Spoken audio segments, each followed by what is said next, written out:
following portion of Bloom is sponsored by Hospital for Endocrine Surgery. April is Adrenal Disease Awareness Month, and joining me now to tell us more, including when you should consult your physician for testing and treatment, is adrenal surgeon Dr. Tobias Carling with the Hospital for Endocrine Surgery. Doctor, welcome to Bloom. Thank you very much for having me, Gayle. So, doctor, are adrenal tumors common? Yes, adrenal tumors are actually quite common. They occur in about 2 to 3% of all people. Not all adrenal tumors need to be removed surgically, but if they're overproducing hormones, meaning cortisol, aldosterone, or adrenaline, those hormones can make us very, very sick, and those patients need to have surgery. Also, if the tumor is big or if there's concern about cancer, those patients need surgery as well. So I know hypertension or high blood pressure, HBP, is one of the most common diseases in the world. Could this be linked to the condition that you speak of? Exactly. So high blood pressure is a common denominator for adrenal tumors.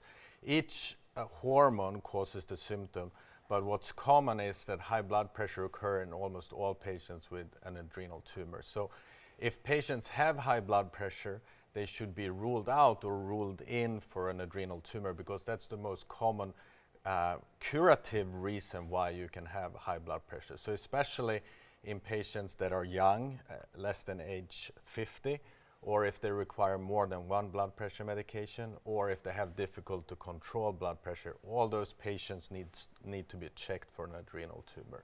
Okay, once a patient is screened, what is the best adrenal operation if somebody should need one? Yeah, so the best operation is what's called a mini back scopenalectomy. There's 3 small incisions in your flank area going through the back to remove the adrenal tumor.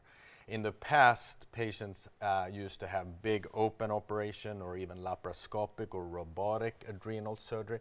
That is not the best operation anymore. So the best operation is the mini back scopenalectomy, because compared to the traditional way, that operation would take 3 to 5 hours. Now we can do this operation in 20 to 30 minutes very safely. We're very blessed to have doctors like yourself in the Tampa Bay area. Talk to me a little bit about choosing a doctor, questions to ask, what to think about when you meet face to face. Yeah. So first, start to talk to your primary care physician. A lot of patients have already seen a medical endocrinologist, but frankly, this is an area where the patients have to do a little bit of research. There's a lot of good resources online. The best resource is adrenal.com, has a lot of good information about adrenal tumors, the symptoms, and how they're treated. And then finally, you need to interview your surgeon.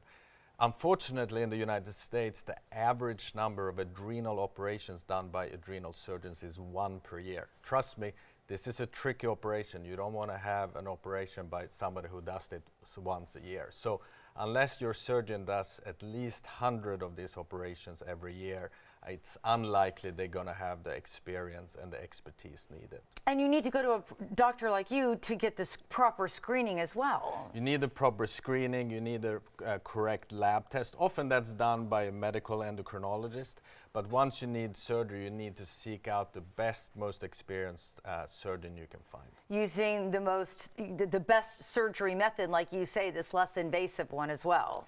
Exactly. So you want to have a less invasive operation that's fast and efficient. You don't want to have an operation that takes hours and hours through the abdomen, because the adrenal glands are located very deep in the abdomen, so you need to move a lot of organs if you go through the belly.